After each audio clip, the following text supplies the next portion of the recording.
Olá, alunos do 7º ano. O meu nome é Maria Alice, eu sou professora de língua portuguesa e hoje nós vamos falar um pouquinho sobre o texto teatral. Vamos lá? Bem, o texto teatral, ele se parece com os textos narrativos, né? Porque ele conta uma história. No entanto, a grande diferença é que enquanto o texto narrativo nós vamos ler, né? O texto teatral, ele é escrito para ser encenado. Nós vamos ver que o teatro, ele nasceu entre os gregos na antiguidade, né? E o teatro, ele tem, né, como função divertir, satirizar uma classe política, refletir sobre os problemas sociais, conscientizar politicamente os oprimidos, fazer refletir sobre a nossa própria condição humana. Bem, como eu disse para vocês, o teatro, né, o texto teatral, ele acontece no palco, né, pela representação dos atores. Se no texto narrativo nós temos as personagens, no texto teatral nós temos os atores. E todo o texto, né, teatral, ele se desenrola a partir dos diálogos. Sim, porque no texto teatral nós não temos o narrador, né? Todo o acontecimento, o evento, ele vai acontecer a partir do diálogo das personagens, como nós vamos ver daqui a pouco. E observamos, né, que o texto teatral, ele traz essa sequência, né, de cenas e as suas relações de causa e consequência. Olha, como eu disse para vocês, o texto teatral, ele se desenrola a partir do diálogo. Aqui nós podemos ver duas personagens conversando, né? A Henriqueta conversando com a Carlotinha. Vocês viram que aqui não tem a presença do narrador, né? As duas personagens conversam. Nós vamos observar que a indicação dessa fala acontece com o nome da personagem em caixa alta, ou seja, com as letras maiúsculas. Aqui nós temos, né, a continuação desse diálogo entre as duas personagens. Bom, nós vamos ver que o texto teatral, ele se divide em atos e cenas. Nós vamos ver que a cena, ela né, essa parte que acontece ali no palco, né? É onde é utilizado para esse espaço, utilizado para representação. E vamos observar, né, que os procedimentos narrativos do texto teatral são as falas, né, os diálogos, os monólogos, porque a gente pode, às vezes, observar que um personagem conversa sozinho, e o diálogo entre eles, as personagens. O enredo apresentado geralmente segue uma sequência linear. Nós vamos ter uma situação inicial, um conflito, que é justamente aquele desequilíbrio, o clímax, que é o momento em que todo esse conflito, toda essa tensão se resolve, e o desfecho. Bem, nós vamos observar que, da mesma maneira que acontece no texto narrativo, né, o conflito é esse momento de tensão, né? E é justamente o conflito que vai organizar os fatos narrados. Nós vamos observar que é o conflito que prende a atenção da plateia ou vai prender a atenção do leitor quando ele está com o texto escrito. Além disso, o texto teatral possui outros elementos, né? Como o prólogo, que seria uma cena inicial, nós vamos ver um exemplo, né, em que a plateia ou o leitor recebe algumas informações sobre o assunto tratado na peça. Nós temos os atos, a cena, o epílogo, que é justamente esse final, e as rubricas, que são indicações que nós vamos ver daqui a pouco. Bem, como eu disse, o prólogo é usado para introduzir o leitor nos fatos do enredo. Aqui nessa cena do Alto da Compadecida, que vocês já devem ter assistido, porque essa peça teatral foi adaptada também para o cinema, nós vamos ver que o palhaço, né, ele vai conversar aí com o público, né? Ele vai falar, olha, aqui, né, o julgamento de alguns canalhas, entre os quais o sacristão, um padre, um bispo, para o exercício da moralidade. Então, ele está preparando a plateia para o assunto daquela peça de teatro. Como eu disse para vocês, nós temos a presença da rubrica, porque aqui, quando fala grande voz, é uma indicação de como o ator deve agir. Bem, como eu disse, quando nós temos também os atos, né? Quando uma peça é muito longa, ela costuma ser dividida em partes. E essas partes recebem um nome aí de ato. O ato são esses acontecimentos que acontecem no mesmo período ali, né, no palco. Bom, vamos ver que o texto teatral também vai ter o cenário, que é justamente o espaço onde as ações ocorrem. Além do cenário, nós vamos ver que há a presença da música, a iluminação, o figurino, que é justamente os trajes que as personagens vão utilizar, a maquiagem, os gestos e os movimentos. Quando todas as tensões, né, são resolvidas, nós temos o epílogo, ou seja, o desfecho dessa peça teatral. E aí, gente, é uma parte importante para a gente entender do texto teatral, que é justamente as rubricas. As rubricas são essas indicações cênicas. Elas auxiliam na representação. Quando nós estamos diante do texto escrito, nós temos essas passagens. No entanto, quando o texto é encenado, é essa indicação da maneira como o ator deve agir. As rubricas, elas aparecem com uma letra diferente, normalmente em itálico, né?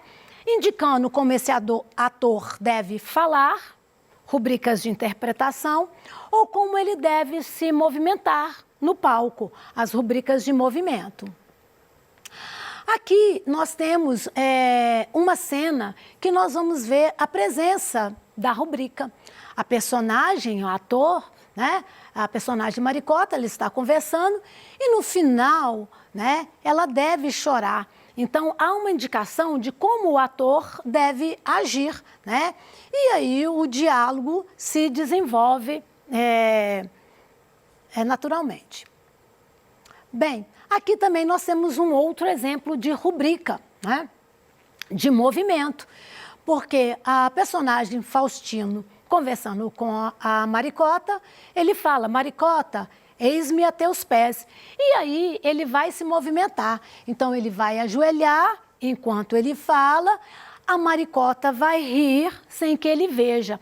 Olha, quando nós estamos diante do texto escrito, nós lemos isso. Mas quando a peça é encenada, os atores vão agir de acordo com o que está sendo apresentado no texto. Bem, a linguagem do texto teatral vai variar de acordo com a época em que foi escrito, ou às vezes com a intenção do autor, né? Porque ele quer retratar um determinado nível social ou cultural das personagens. Agora, gente, existem alguns elementos importantes para a gente rever sobre o texto teatral, né, escrito. Então, nós vimos que o texto teatral, ele dispensa um narrador. Então, nós não teremos aí um narrador, porque o desenrolar do evento acontece pelo diálogo das personagens, né? Então, nós temos aí a presença do discurso direto. É o discurso direto, a estrutura básica, né, do texto teatral, né? É o diálogo que vai trazer esse desenvolvimento aí das ações. Como nós já vimos no outro exemplo, né, o texto traz ali o nome das personagens antes da fala, né? E as rubricas, né, elas vão trazer essas indicações de interpretação, de movimento, né? E o nível da linguagem, nós vimos que vai depender do contexto. Quando a peça é muito grande, ela é dividida em atos.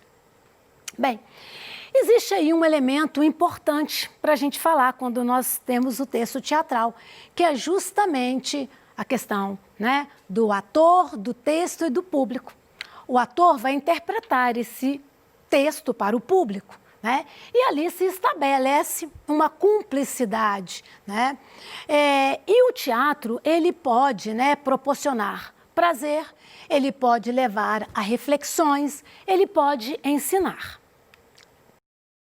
Bem, alunos do 7º ano, aqui nós podemos ver um momento em que um texto teatral é encenado.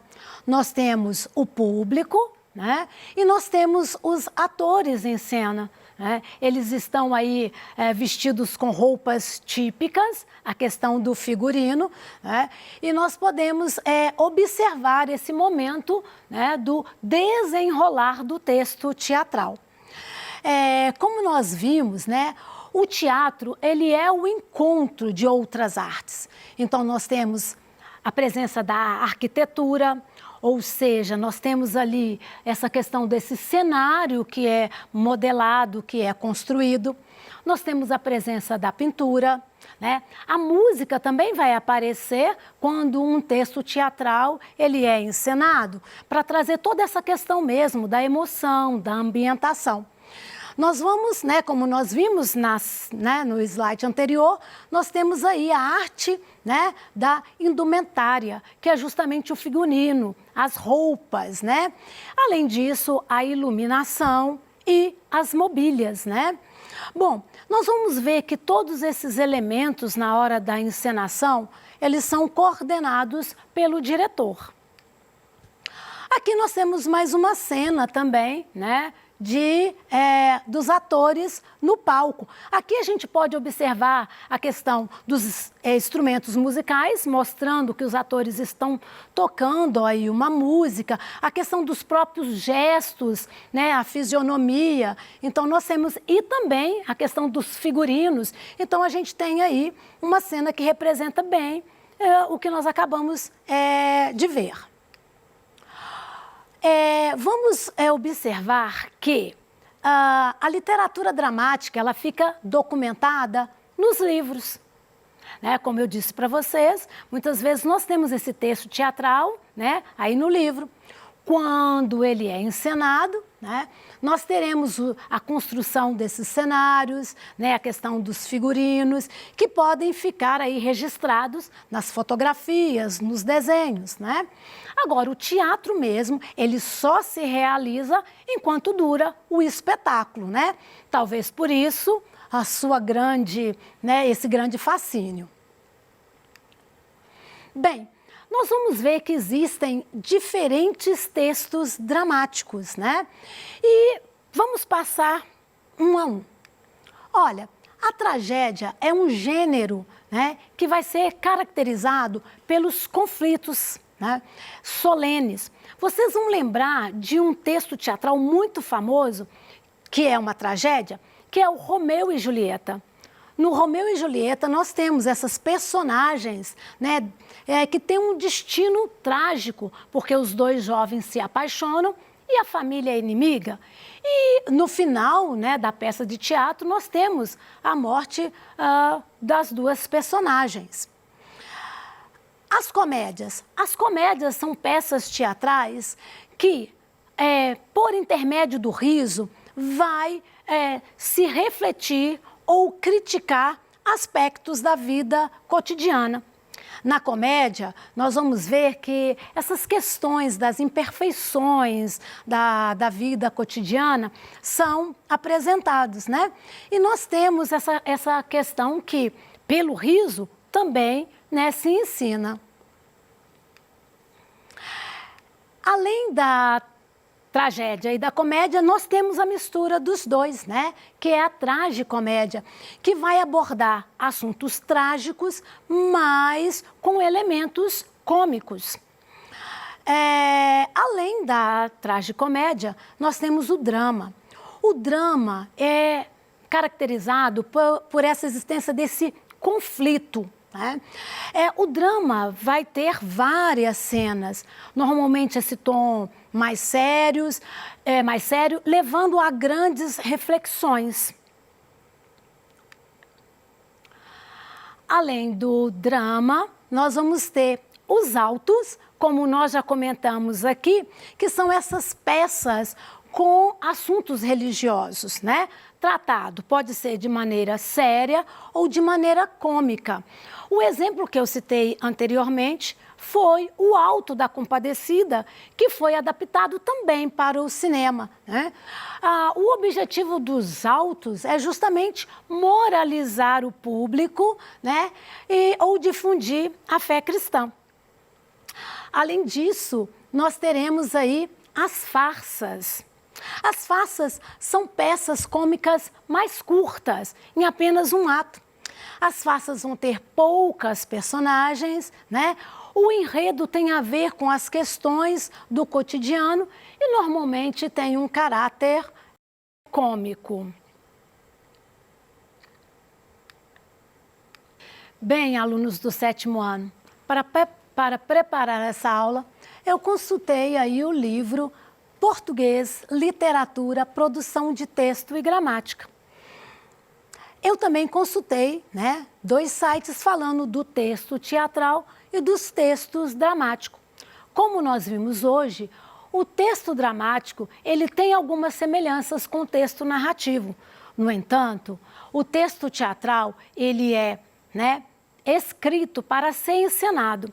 Se no texto narrativo nós temos a presença do narrador que vai, né, contextualizar espaço, tempo, descrever sobre os personagens, no texto teatral nós temos essa encenação.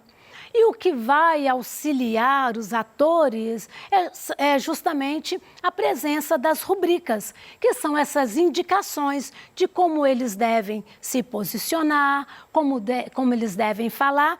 E as rubricas também vão indicar como deve ser o cenário, né? A maneira como esses personagens, esses atores vão agir em cena. Nós vimos que o teatro, ele tem, né, a questão de outras artes envolvidas, né, como a questão da música, a questão do figurino, a questão da iluminação, né? E vimos que o teatro, ele é uma maneira da gente aprender, é uma maneira da gente refletir sobre as nossas questões cotidianas e também fazer uma crítica às questões da sociedade. Bem, eu agradeço a presença de vocês e nós nos encontramos em um outro momento para falar mais sobre os vários tipos de gêneros textuais. Muito obrigada!